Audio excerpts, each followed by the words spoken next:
Gente, bom dia. Hoje é 26, né? 26 de agosto de 2025. Aula sobre o Barnard. Começando.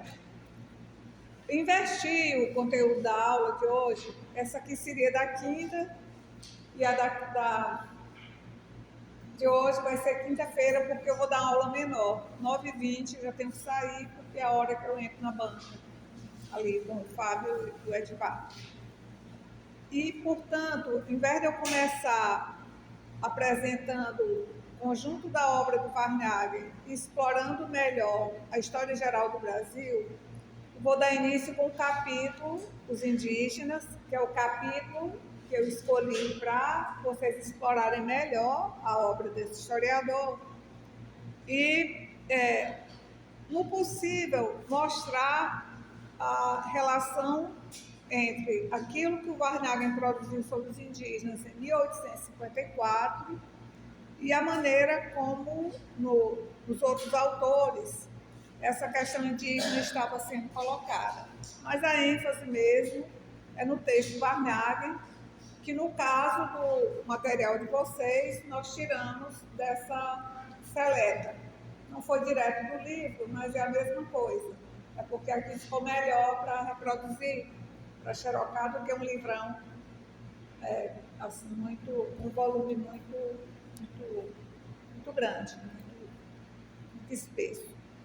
Então, quando o Varnhagen se refere aos indígenas brasileiros, a gente tem que ter em vista uma ideia muito geral que ele desenvolve, que é a ideia, assim, relativamente corrente no século XIX, de que muitas populações que eles, no século XIX, consideravam atrasadas, eram populações que eles viam como já tendo sofrido uma espécie de degenerescência, uma espécie de decadência. E nessa hipótese bem geral, é que o Varnhagen coloca a condição dos indígenas encontrados em 1500 no Brasil.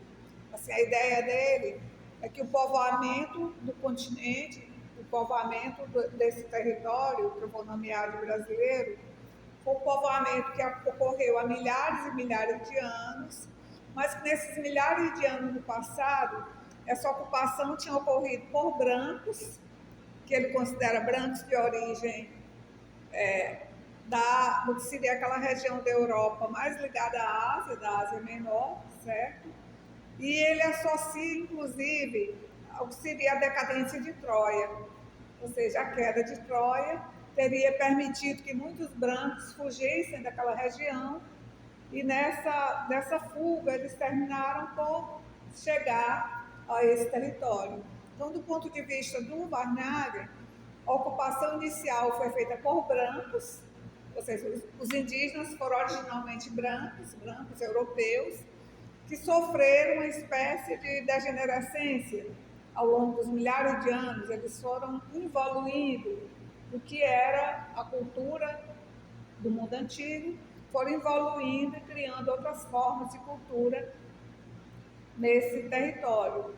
Daí porque em muitos momentos da obra do Varnhagen, ele vai apresentar as facilidades da miscigenação entre brancos, europeus e indígenas, porque seria muito fácil geneticamente se recuperar o fundo branco original dos indígenas para criar aquele branco brasileiro que era a proposta do século XIX, o Brasil se branquear com um branco brasileiro que era predominante europeu, mas que tinha misturas que decorriam do processo colonizatório e da miscigenação desses povos que hoje a gente nomeia de povos originais. Então, há uma hipótese geral do século XIX da degenerescência das populações e o Varnhagen se associa a essa hipótese e, digamos, também aventa essa hipótese de que os indígenas são originalmente povos europeus desgarrados que ocupam esses territórios. Então, para a gente entender o capítulo do Varnhagen, é preciso entender essa configuração do pensamento do século XIX, que vai ajudar a explicar certas facilidades da relação, do acesso e da mistura entre brancos e indígenas. E até de um aspecto que está não só no Barnhagen, mas está em outros historiadores da época, que é a necessidade de, na formação da nacionalidade brasileira, conferir uma dignidade também ao povo indígena. Ou seja, embora o modelo fosse o modelo do branco europeu, mas era preciso acender o indígena também a uma dignidade própria, ou seja, não se tinha como ideia diminuir a condição das populações indígenas, porque afinal eles seriam a segunda raça mais importante a compor essa população branca brasileira que estava sendo formatada e desejada durante esse século. Mas o Barnhagen, se ele, digamos, ele constrói a sua explicação nesse cenário de filosofia da história, de compreensão dos povos primitivos, que era um cenário relativamente corrente na Europa, ele tem especificidades quando ele trabalha a questão indígena aqui no Brasil. Primeiro, ele vai apresentar o que seria o local e a natureza das habitações indígenas, ou seja, ele começa mostrando o território, mas ele vai abordando segundo pontos bem específicos. Por exemplo, com relação aos locais e à natureza das habitações. Ele vai registrar, no primeiro momento, que os indígenas não têm pouso próprio, como eles são povos que estão sempre em mudança, estão sempre, digamos assim, se deslocando pelos territórios. Eles, além de não terem uma fixação do ponto de vista da terra, eles também não têm nenhum tipo de sofisticação do ponto de vista das habitações. E ele vai primeiro se incomodar com as habitações indígenas. Por quê? Porque primeiro, não porque são feitas de materiais naturais, de palha, de raízes, de madeira, não por isso, mas é porque são habitações coletivas. Então ele vai mostrar a maior parte dos indígenas brasileiros, como as tribos são pequenas, a tribo inteira às vezes mora numa mesma habitação. Ou seja, é uma grande casa, uma casa completamente desprovida de paredes, de mobiliário, de qualquer tipo de conforto, de qualquer tipo de privacidade, de qualquer tipo de comparação com o que era o modo de habitar europeu. Já eram casas com conforto, com sala, com quarto, com áreas privadas, com áreas mais públicas.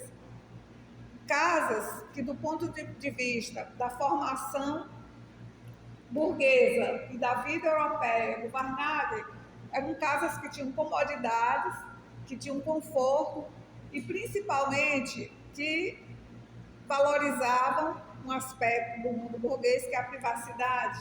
Então, o Barnhagen ficava muito inquieto como é que todas as pessoas da tribo, que eram tribos pequenas, elas moravam tudo junto e misturado, não tinha parede. Era criança, idoso, velho, homem, mulher, animais, todos habitando no espaço que era totalmente comum e totalmente desprovido de qualquer local que a pessoa pudesse ficar sozinha. Então ele era muito, digamos assim, observador desse modo de habitar que conflitava totalmente com os valores, que eram os valores burgueses em ascensão na Europa, da intimidade, da privacidade, da família nuclear, certo? De comodidades. Ele vai chamar atenção para a natureza das habitações e dizer que essas habitações elas eram facilmente abandonadas. No momento em que as tribos migravam, aquilo ali tudo ficava para trás. Não tinha nada praticamente para levar. Até porque assim não tinha móvel, só as redes mesmo, as estacas para pendurar as redes. E esse mobiliário, digamos assim, pequeno arsenal de coisas que fazia aquilo funcionar, geralmente eram carregadas inclusive nas costas das indígenas, porque são as mulheres que carregam, elas fazem e elas carregam, elas fazem toda essa parte, digamos que diz respeito à vida comum, à vida cotidiana, é trabalho de mulher. Mulher que leva nas costas as crianças, as redes, os artefatos que são produzidos por ela, as panelas de barro, as vasilhas, que são as vasilhas mínimas necessárias para o preparo dos alimentos. Então, a primeira coisa que ele vai chamar a atenção é para isso. Como não há uma fixidez de local, ele diz, não há amor à terra, não há, portanto, possibilidade de ter uma adesão patriótica, não há uma adesão ao lugar. Então ele diz, não tem pátria, os índios não têm pátria, porque eles não se fixam em nenhum território, não têm ideia de um território que lhes pertence, que eles têm que defender, que eles têm que amar, que eles têm que dar vida por eles. Porque ele vai contrastando não só o que seria a dimensão material da existência indígena, mas a dimensão cultural em relação à cultura europeia, a cultura que é considerada superior, que é a cultura civilizada. Então, ele primeiro começa com isso. O local, as habitações, para chegar a essas interpretações. Não há privacidade, não há intimidade, não há vida familiar, não há conforto, não há ligação com a terra, não há patriotismo, certo? Como não tem pátria, também não tem Estado. Não tem Estado. E se não tem pátria nem Estado, não tem nação. A ideia de nação entre os indígenas é nenhuma. A nação é a tribo, digamos. A gente pode extrapolar e criar outra possibilidade interpretativa. Ponto 2. Ele vai falar na densidade populacional. É um território imenso, com uma população muito pequena, muito dispersa, ambulante, ou seja, uma população não fixa, que se move o tempo todo, e é uma densidade que talvez não dê um indígena para cada 2 quilômetros quadrados. Ele cria lá a estatística dele. É uma densidade mínima, e ele diz, e mesmo assim, essa densidade populacional pequena, ela ainda existe porque os portugueses chegaram. Ele vai dizer, o fato de ainda haver essa quantidade de indígenas se deve à ocupação portuguesa. Olha a maneira como ele coloca as coisas. Por quê? Ele vai explicar. Porque como essas tribos são inimigas e belicosas, elas se destroem o tempo todo. Então, para ele, assim, se os portugueses não tivessem chegado, poucos séculos depois, não tinha mais ninguém aqui, as tribos iam se matando umas às outras. Ele vai dizer que foi bom ter chegado os colonizadores portugueses, ter chegado no Estado português, porque eles ajudaram a preservar a população indígena, a preservar do ponto de vista da destruição que as tribos faziam entre si, porque as tribos são tribos inimigas, funcionam à base de um sentimento, que é um sentimento que o Barnagem apresenta com muita força, que é o sentimento do ódio, ou seja, as tribos não se amam, não se odeiam, então elas se destroem em função desse ódio, que é um dos combustíveis que alimenta a dinâmica da vida nesses territórios descobertos. Então ele vai falar na densidade populacional, mas para trazer essas outras ideias, a ideia do benefício da chegada dos portugueses, a ideia da preservação dos indígenas por conta desse equacionamento das situações de guerra, certo? Para mostrar que é benéfico a colonização, inclusive para os indígenas, porque ele está criando, evidentemente, uma ideologia que realça a importância da colonização portuguesa e o benefício trazido pela civilização. Civilização aí representada por uma cultura superior branca, por uma religião e por uma atuação do Estado. Então ele vai o tempo todo ligando o que seria uma observação sobre as tribos com a dinâmica da explicação que ele faz da história do Brasil e com os elementos importantes que configuram o que é a vida política, social, econômica e religiosa europeia. Então, nada do Varnhagen é soltinho, todas as pecinhas, elas são articuladas. Tudo é um sistema explicativo em que uma pequena observação, ela faz sentido face a outros elementos da explicação dele em relação à história do Brasil. Bom, ele vai mostrar a guerra, as guerras de extermínio, não só do ponto de vista, digamos assim, das relações entre os indígenas, não tem relações de sociabilidades amigáveis, as sociabilidades são de guerra, principalmente a guerra, mas ele não vai tomar a guerra apenas como um modo de convivência entre essas tribos.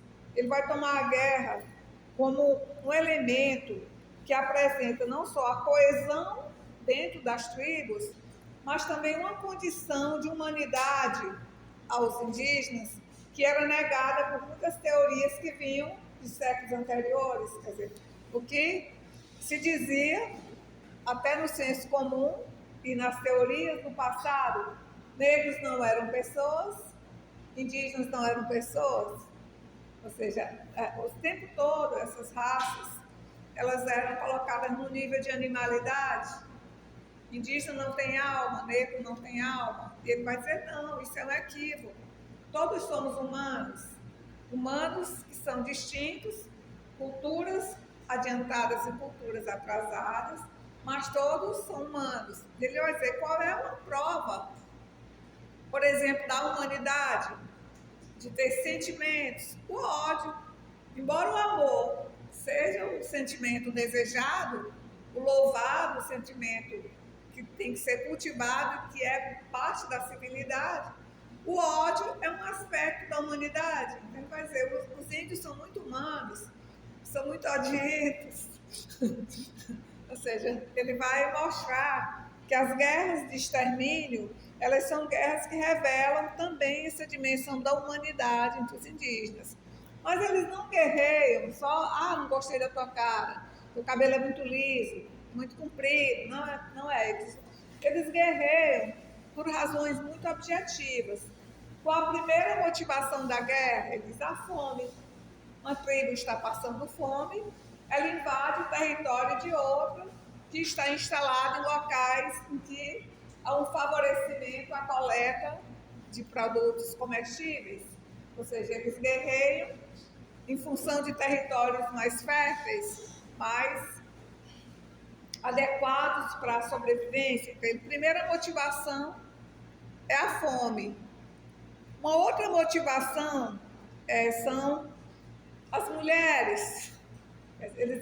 E aí vejam que quando ele diz qual a motivação para a guerra entre as tribos é as mulheres, ele se remete mais uma vez ao mito de Troia, né? Que nós não somos troianos perdidos, assim, no início. Ele diz, não, Troia. O que fez com que houvesse a guerra de Troia foi o rapto da Helena, né? Então ele vai dizer, os indígenas também guerreiam pelas Helenas.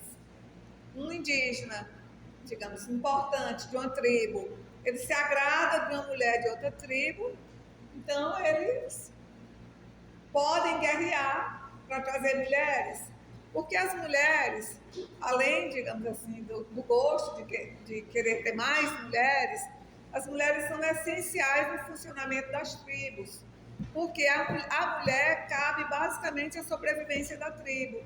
A mulher, ela planta, ela cuida dos plantios, ela colhe, ela produz os alimentos, certo?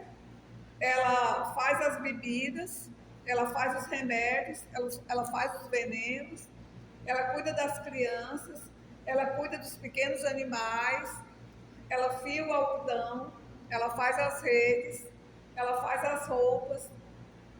Tanto que o Varnhagen diz, e aí é um aspecto feminista do Varnhagen que ninguém nunca trabalhou.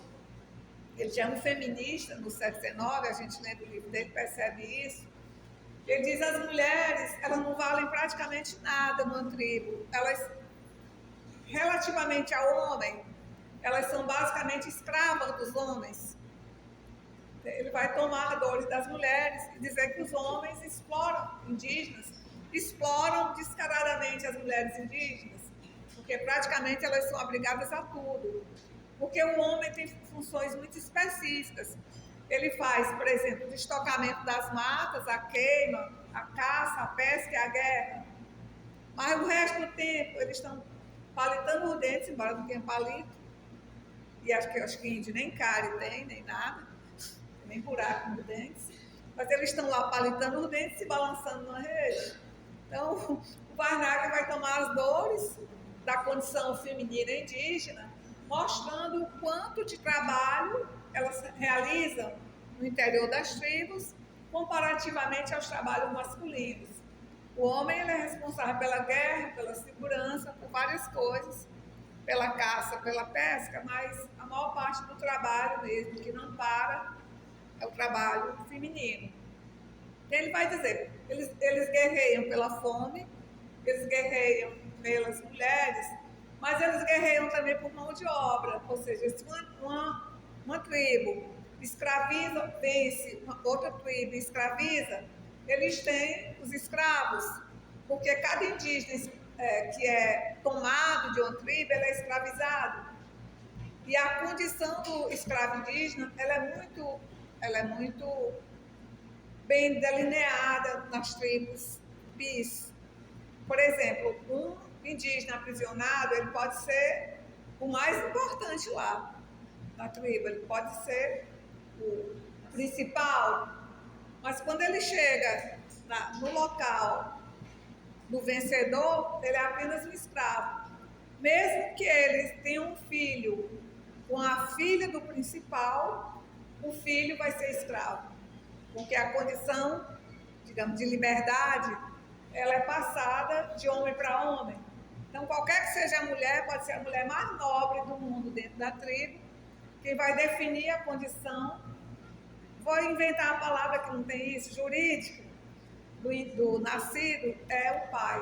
Então, ele vai mostrar, são 3 razões de guerra. E os índios são muito odientos. E ele vai dizer, mas a guerra não acontece assim só porque o principal quis, só porque alguém decidiu. Diz, não, a guerra revela uma dimensão da sociabilidade interna indígena democrática, embora ele não use a palavra democrática de jeito nenhum. Diz que a guerra é um aspecto da convivência intertribal e intratribal que é decidida num coletivo. Diz, quando vai se decidir uma guerra, toda a tribo se junta, e ele mais uma vez compara com a Grécia. A gente pensa que está em Atenas, certo? Tem uma arena, aqui é tudo metáfora, né? Tem uma arena que reúne todas as pessoas, velhos, crianças, homens, mulheres, todos estão ali presentes na hora de votar, de discutir e votar se vai haver guerra ou não vai haver. Porque se a maioria decidir, todo mundo está implicado na guerra. Não tem esse negócio de dizer, não, mas eu não queria, não. Foi decidido coletivamente, todo mundo participa, qualquer que seja a posição pessoal, a opinião sobre aquele evento. Então, ele vai mostrar que é uma espécie de ágora indígena, é uma espécie de funcionamento democrático para o caso de situações limites. Não é uma decisão, digamos, monocrática.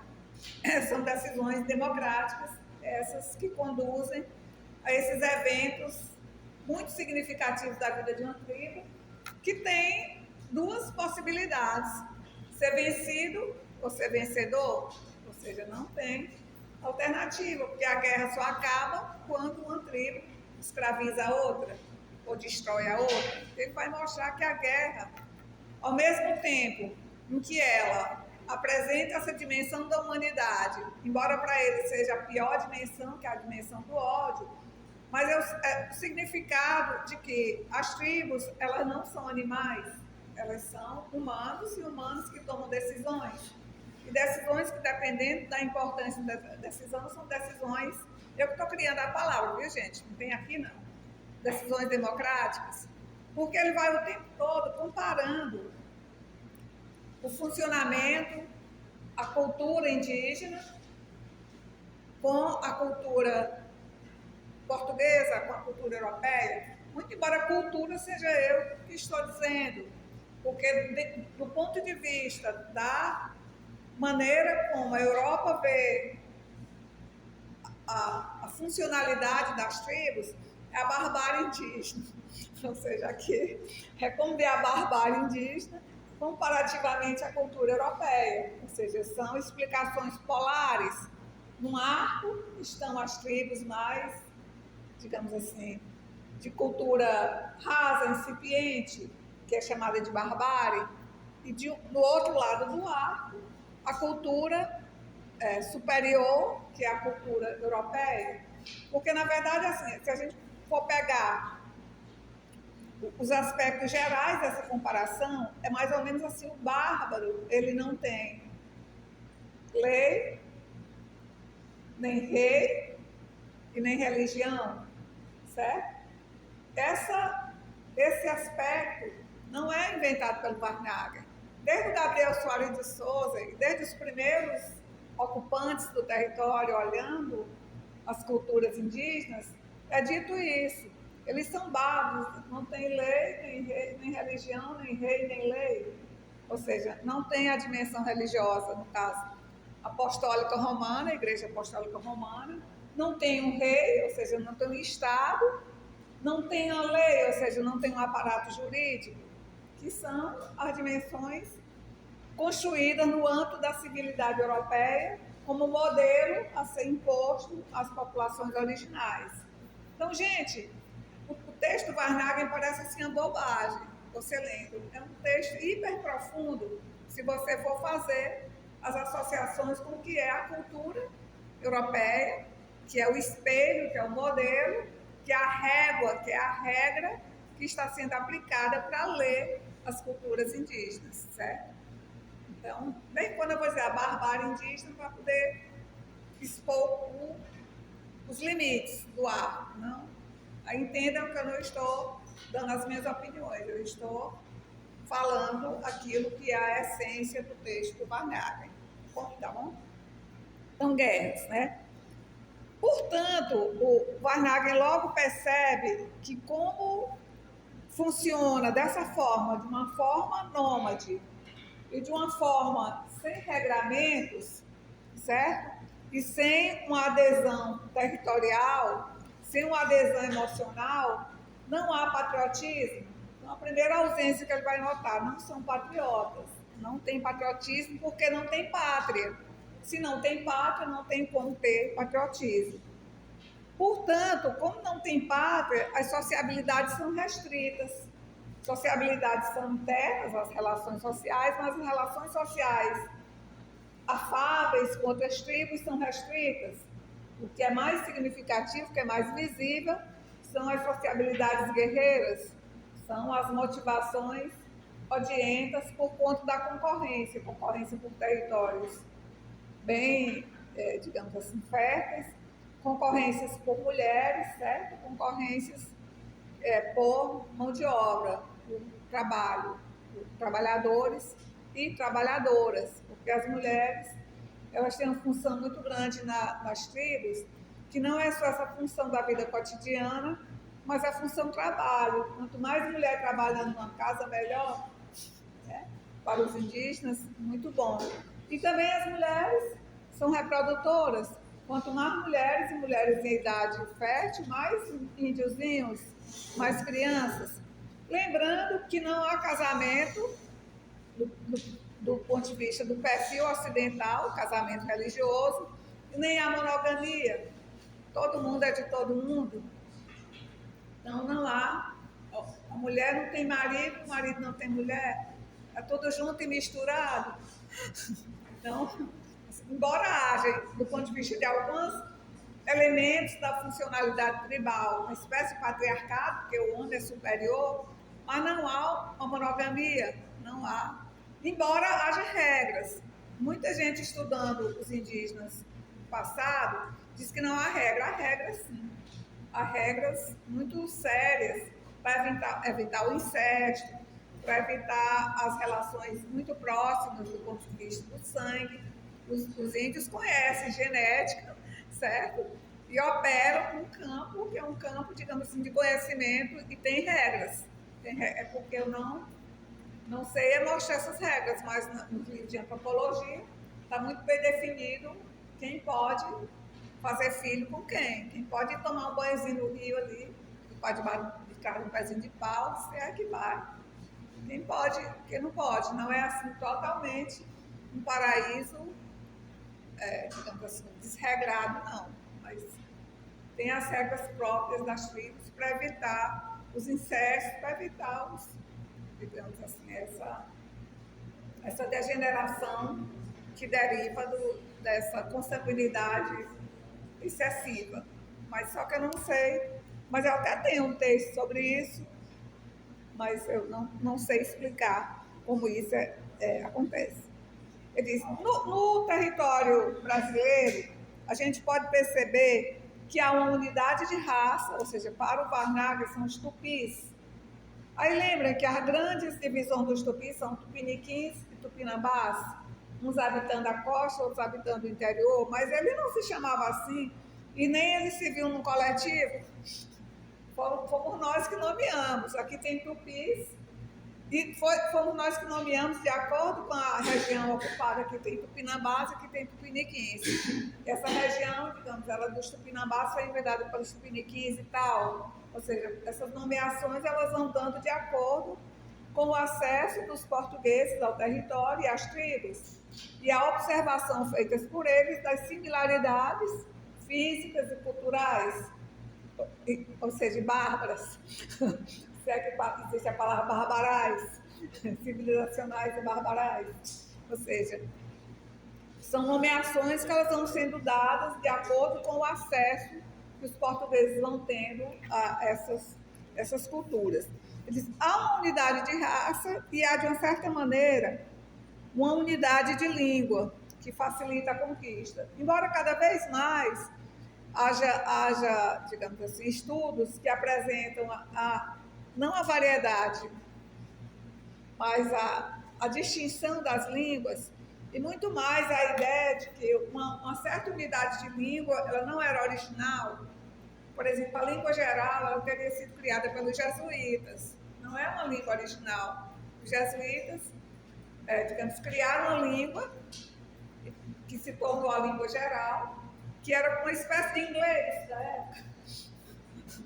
Todo mundo dominava aqueles códigos linguísticos para poder navegar nessa variedade linguística que era característica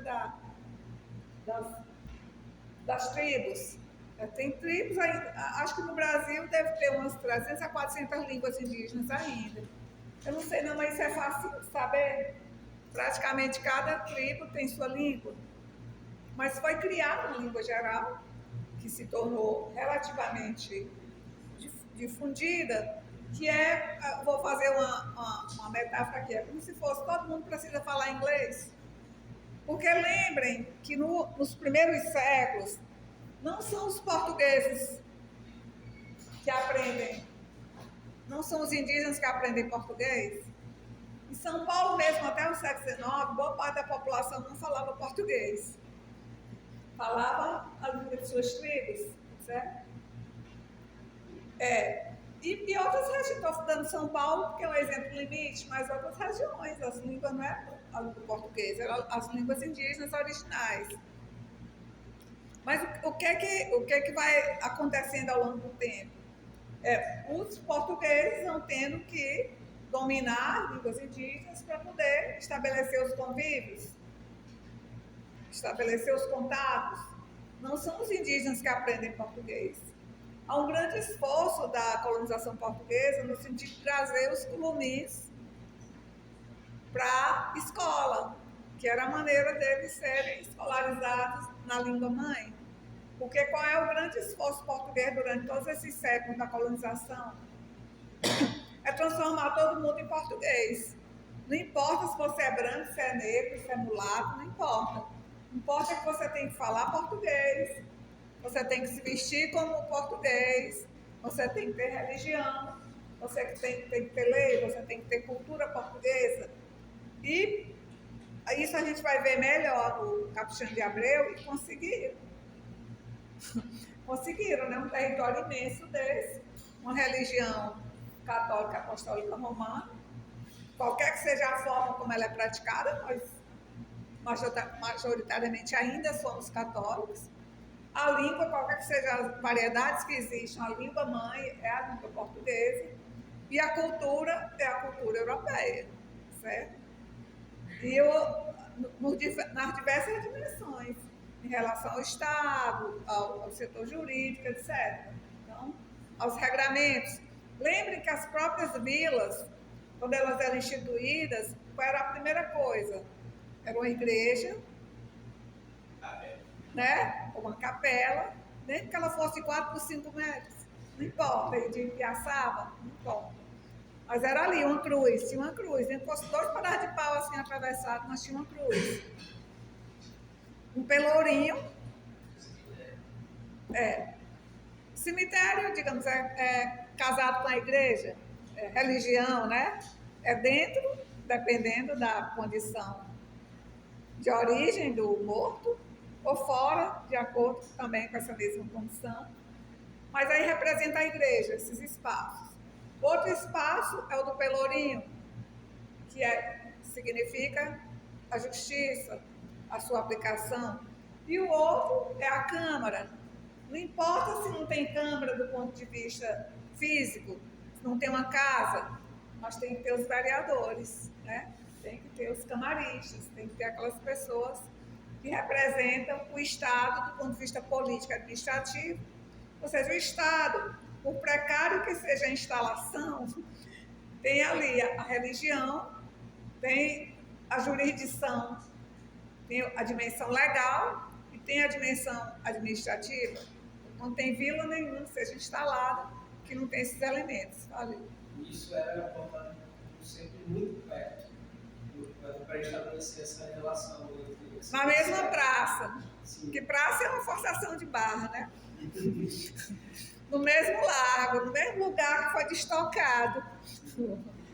Eu lembro assim vocês devem ter visto essa história do Piauí, quando o coitado do Pereira Caldas foi instalar as vilas, ele era muito novo, ele devia ter muito cabelo, ele arrancava os cabelos. Como é que vão instalar uma vila aqui se não tem nada? Aí ele mandava para, não tem condições de ter vila. Aí o Portugal respondia, vai ter vila sim. Não importa se não tem ninguém, aí vai ter. E ele instalou as 6 vilas, mas ele dizia que só 2 lugares tinham condições, que era Parnaíba, e eu não sei se o outro era Campo Maior, era Parnaguá, mas só eram 2 lugares que já tinha gente, acho que era Parnaguá, né? Só eram 2 lugares que já tinha gente suficiente para botar aquelas 3 engrenagens do Estado português. Então ele vai aqui, assim, o tempo todo a gente vendo como ele analisa o Brasil, o território brasileiro, lembrando que ele escreve tendo como base toda uma estrutura e toda uma simbologia que ele não vai achar nos territórios indígenas. Embora ele vá achar assim, quando ele diz que os índios são humanos, ele vai mostrar, por exemplo, na guerra, uma dimensão da humanidade indígena, eles têm todo um conjunto de rituais, especialmente rituais guerreiros, que vão mostrar essa condição acima da condição de animalidade, embora ela seja mostrada por atitudes que não seriam as mais louváveis, principalmente para um diplomata. O diplomata está no alto ar, a guerra está aqui, ele está aqui. Ele é naturalmente um pacifista, o diplomata. Ele vai mostrar, na guerra, finalizada a guerra, por exemplo, uma tribo vence a outra. O que a tribo faz com as pessoas comuns? Mulheres, homens, crianças, escraviza. O que faz com o guerreiro? Se ele for um guerreiro valente, destemido, come ele. Ou seja, o destino é ser comido, certo? Literalmente comido. Ou seja, matado, tirado, estripado, tirado as partes não comíveis, moqueado e distribuído um pedacinho para cada pessoa, todos os habitantes da tribo, come um pedacinho daquela carne. E se alguém estiver fora, guarda um pedaço dele, ninguém vai lá comer o pedaço do cocô. Todo mundo tem que comer daquele valente guerreiro. Por quê? Porque eles acreditavam que as qualidades positivas, a força, a coragem, do morto assado, do assadinho, elas se comunicavam às pessoas que consumiam, ou seja, a tribo se fortalecia pelo consumo do inimigo corajoso. E é muito interessante isso, e é diferente, por exemplo, de chupar o ossinho do como era gostoso meu francês. Não é aquilo, chupar ali aquele corredorzinho da terra, ver aquela gordurinha, não é isso. É outra coisa, é uma coisa simbólica mesmo, de absorver a coragem. E renegar a fraqueza, a covardia, porque o que é mais indesejado na tribo é um covarde. Aí não sei se vocês lembram, mas eu quero que vocês façam isso em casa depois. Olhem na internet o roteiro do poema do Gonçalves Dias e Juca Pirama. Eu vou resumir a história de maneira muito simplória, mas eu quero que vocês vejam isso no poema. O poema do Gonçalves Dias, ele retrata a luta entre duas tribos maranhenses. E uma tribo, ela é vencida e o filho do principal é aprisionado. Ele é aprisionado e, teoricamente, ele lutou muito para não ser aprisionado. Teoricamente, ele é um homem corajoso, ele é um indígena, digamos, capaz de ser comido. Mas, na hora do sacrifício, ele chora, ele pede, ele lamenta, ele pede para ser libertado, porque ele tinha saído para procurar alimentos para a tribo, que o pai estava doente. Então ele faz um escândalo. Aí a tribo recusa comer ele, diz: não, vamos comer um covarde. O covarde não é digno de ser assadinho, fazer um fritinho, né? Então ele é libertado. Quando ele chega na tribo, o pai dele diz: não tendo filho covarde, eu vou juntar todas as minhas forças, embora esteja quase morto, vou lhe levar de volta para o sacrifício. Gente, é o romantismo indigenista do Gonçalves Dias, que isso aqui, gente, ainda hoje arrasa. E Juca Pirama talvez seja o mais importante poema do Gonçalves Dias. Então ele leva o filho para o sacrifício. Ou seja, esses exemplos são para mostrar que autores como Varnhagen e os autores românticos, eles conferem humanidade e um sentimento e um heroísmo e uma dignidade aos povos indígenas, certo? Vocês não são só bárbaros, mas são bárbaros que têm sentimentos, que têm já. Aí eles colocam, digamos assim, os românticos na poesia, essas dimensões que são dimensões que vão mostrar uma aproximação de almas, são almas belas, a espécie de panteão indígena que está sendo também construído. Porque o panteão indígena, ele não é construído só no romantismo e alguns autores, ele é construído também nas guerras dos brancos. Lembrem das expulsão dos holandeses no Brasil? Vocês lembram desse ponto? Vocês aí que já dão aula? Ali é um branco, que é heroicizado, um negro e um indígena. Ou seja, o panteão brasileiro colonial, que é o panteão criado a partir daquilo que o Varnhagen e o Capuchinho de Abreu nomeia como formação do sentimento nativista, ali contempla também heróis indígenas. Mas os heróis indígenas, eles estão trabalhando em benefício da civilização. Eles estão trabalhando para ter lei, rei, né? E religião. Ou seja, eles estão trabalhando na dimensão, digamos assim, da estabilização da colonização portuguesa, contrariando, aí entra a religião como uma peça forte, na dimensão do discurso, porque são todos católicos lutando contra os protestantes. Ou seja, se dá aí também no imaginário uma luta que é a luta de religiões, que está expulsando o outro, que o outro, no caso, é o holandês, que não é de religião católica, não é apostólico romano. Então, o Barnhagen vai se movendo desse jeito. Para ele, os indígenas, digamos assim, vivendo nessa condição bastante precária de habitação, de moradia, de relações sociais, de comodidades, de falta de uma religião superior, nessa barbárie, na verdade, eles são salvos pelos portugueses, porque na sua forma de conviver, eles eram divididos, eram sem pátria, eles se aproximavam mais pelo ódio e pela necessidade de sobrevivência, mas as tribos se contrariando. Mas eles são salvos pela providência divina.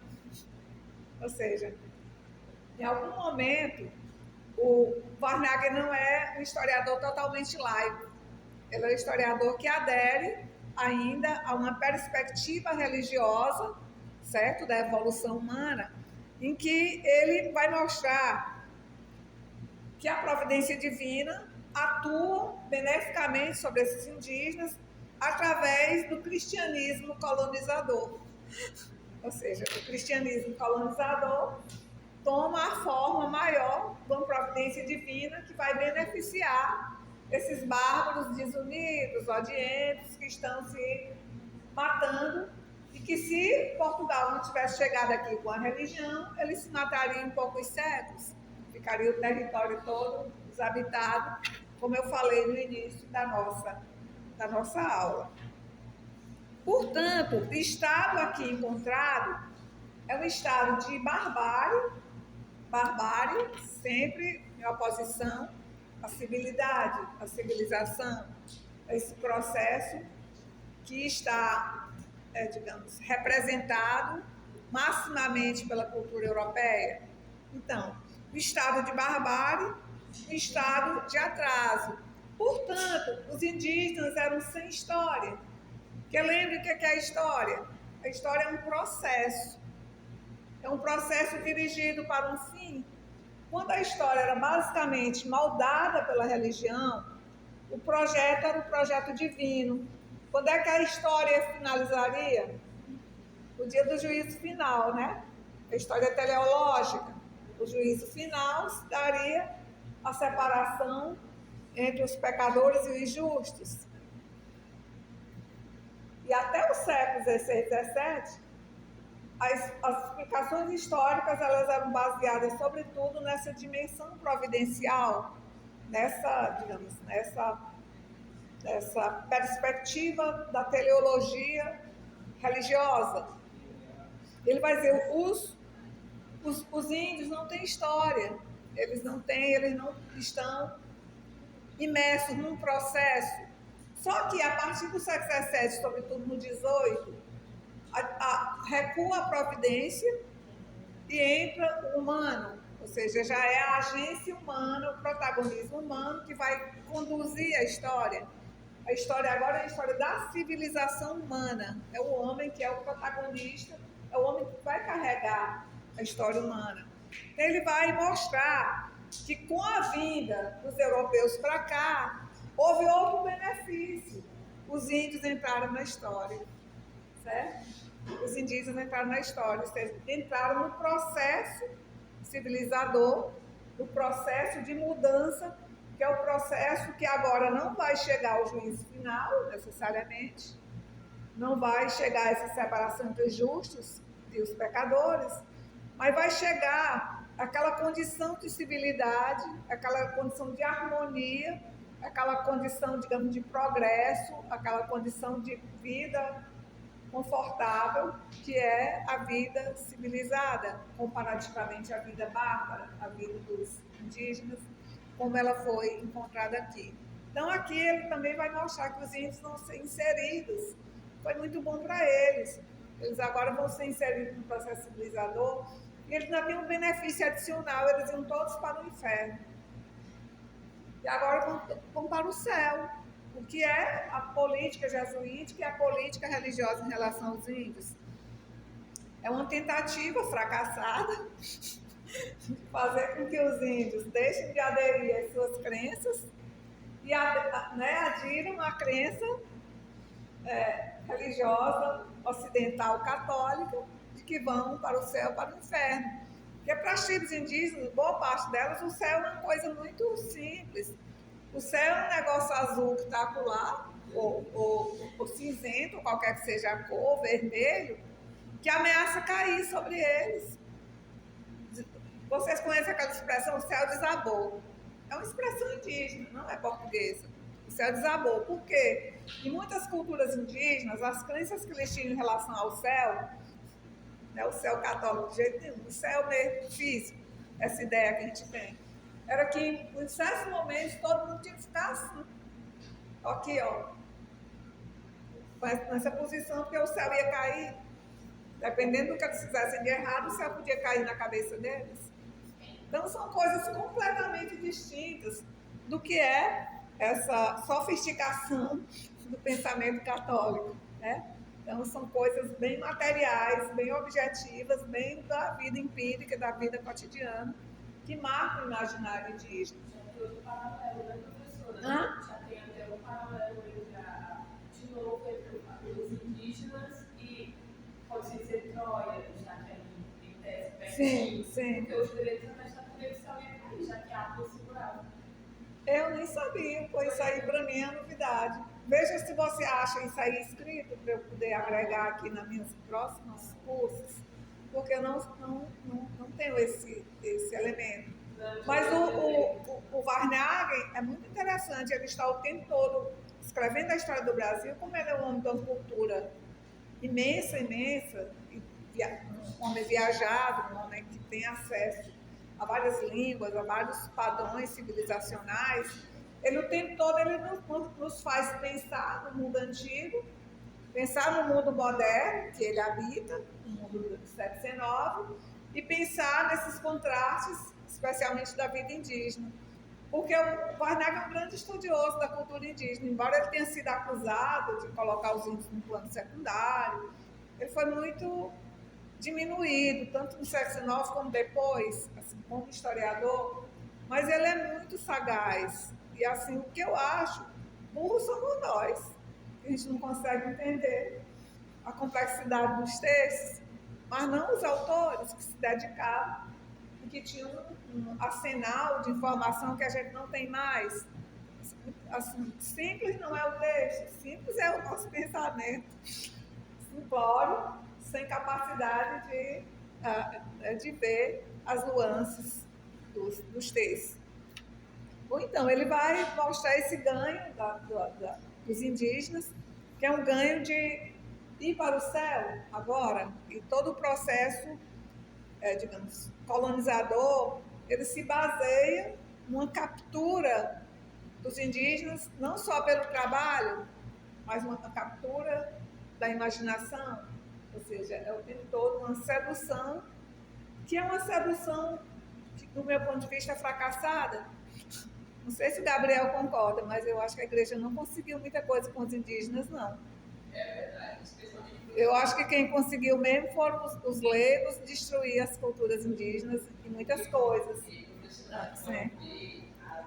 Não, eu posso dizer, só um desde de transição com os indígenas, assim como grande parte das religiões africanas conseguiram subverter o catolicismo. Sim, subverter. E Gabriel tem uma coisa interessante, que talvez alguém daqui do Piauí tivesse que fazer isso. era pegar justamente esses indígenas que sublevaram, tipo Manu Ladino, e mostrar que eles são produtos da formação religiosa, que num certo momento eles revertem totalmente a situação. Ou seja, não adiantou nada, aquele verniz de catolicismo tem um momento que ele se transforma no indutor de uma revolta, e uma revolta muito, muito grande em relação a essa dominação simbólica. E é interessante como muitas vezes o catolicismo é elemento que junta esses povos indígenas. Sim, sim. Mas é interessante que a gente olha para o Brasil, no interior, no norte do Brasil, Sim, né? sim. Piauí, Maranhão, Sim. o catolicismo popular em regiões antigas, a grande maioria indígena, Sim. é marcado por uma, como nós chamamos, verniz, a prática indígena é mais profunda, os costumes, as mitologias são mais fortes. São, e é porque a historiografia ela deu um giro muito grande a partir dos anos 60, com a aproximação com a antropologia, e a gente começa a enxergar essas coisas para além do verniz, que é muito interessante. E o fato da gente ter cada vez mais se aproximado da antropologia, a antropologia tem essa influência tão grande na história, ela também ajuda a gente a ser bons leitores das coisas do passado. Aquilo que está dito, que a gente achava um absurdo do autor, a gente já começa a ver, não, isso aqui dá para se ler de outra maneira. Mas aqui o Barnaglia está dizendo assim, foi muito bom ter chegado à religião católica, que além deles terem entrado no processo histórico, eles entraram também no céu. Assim, se você pode entrar no céu, há uma possibilidade de salvação, que é um elemento dos mais fortes na justificativa das colonizações. Ou seja, o processo civilizador não é um processo meramente material e laico. E não é só negócio de exploração material, não. É apropriação da imaginação das pessoas numa direção. Fale, Gabriela. Professor, Sim. eu não sei se isso é correto, mas eu penso que o olhar, diferentemente dos historiadores do século XIX, usa a religião como elemento de coesão social, de unidade nacional. Ele usa, não sei se é um caso particular do Brasil, mas ele realmente usa como elemento da nação. A religiosidade católica é mesmo religião, entendeu? Não é elemento de coesão, não é elemento de unidade, é algo que ele acredita. Não, na verdade somos nós que dizemos. A crença deles, eles são homens do seu tempo, e aquilo que eles escrevem, que eles postulam, que ele diz, é a interioridade deles, é a maneira como eles de fato pensam. Nós aqui, a gente coloca camadas interpretativas na hora de fazer a abordagem desses autores. Agora, a maior distância do Barnaglia com relação a boa parte dos historiadores indígenas do século XIX é que o Barnaglia, a gente pode dizer que ele é muito realista, ele não doura a pílula, não doura a pílula em relação aos indígenas. Ele interpreta segundo esses códigos da antiguidade, da idade moderna, os códigos civilizacionais, religiosos, mas ele não fantasia em relação. Ele tinha uma antipatia, e por isso que ele teve a polêmica com o João Francisco Lisboa, e a polêmica com Gonçalves de Magalhães, e a polêmica com muitos historiadores do IHGB, é porque ele não concordava que o indígena pudesse ser a representação da nacionalidade brasileira. Ele diz, não, nacionalidade não pode ser expressa por barbárie, ela tem que ser expressa por elementos civilizacionais. Qual o civilizador é o português? Por isso que ele adere, também que ele adere ao modelo português. Então ele vai contra essa idealização do Gonçalves Dias, do Zé de Alencar. Essa polêmica indígena, ela dá um doutorado maravilhoso. Se você pegar, por exemplo, Gonçalves Magalhães, Gonçalves Dias, Alencar, João Lisboa e Barnaglia. O indígena na historiografia e na literatura, tendo como centro a construção da nacionalidade brasileira, dá uma tese de papo, porque tem muitas distâncias. E ele vai ser, digamos, mais realista. Quando vocês estudaram a história do Piauí, não sei se vocês prestaram atenção, mas o Alencar, ele é da linha do Barnaglia. Porque porque estão conformando as tradições, os autores vão se organizando nas tradições, e o Alencar vai ser do lado do Barnaglia. Ele vai achar um absurdo essa idealização indígena. Ele vai dizer assim, a idealização indígena, não usa a palavra idealização não, ele usa outra palavra, é comércio. Ele diz, por que foi inventado esse mito indígena? Para vender romance, para vender poesia. Ele diz, eu não sou comerciante, eu sou historiador. Eu vou contar os índios como eu acho que a documentação permite que seja contado. Não quero vender livro. Então, porque ele acusava o Alencar, o Gonçalves Dias, de serem comerciantes. Ou seja, fazer aquilo ali porque aquilo ali entrou no gosto popular e agradava e vendia aos milhares os textos. Ele chama mesmo de comerciantes. Diga, meu bem. Gente, eu vou parar por aqui, porque eu vou entrar em duas bancas ali. A banca do João Paulo e do Paulo Neto e do João Vitor, que vão ser em sequência. Mas eu retomo aqui, ainda continuo com os índios. E depois eu comento a História Geral do Brasil, que eu investi a pauta aqui. Tá bom?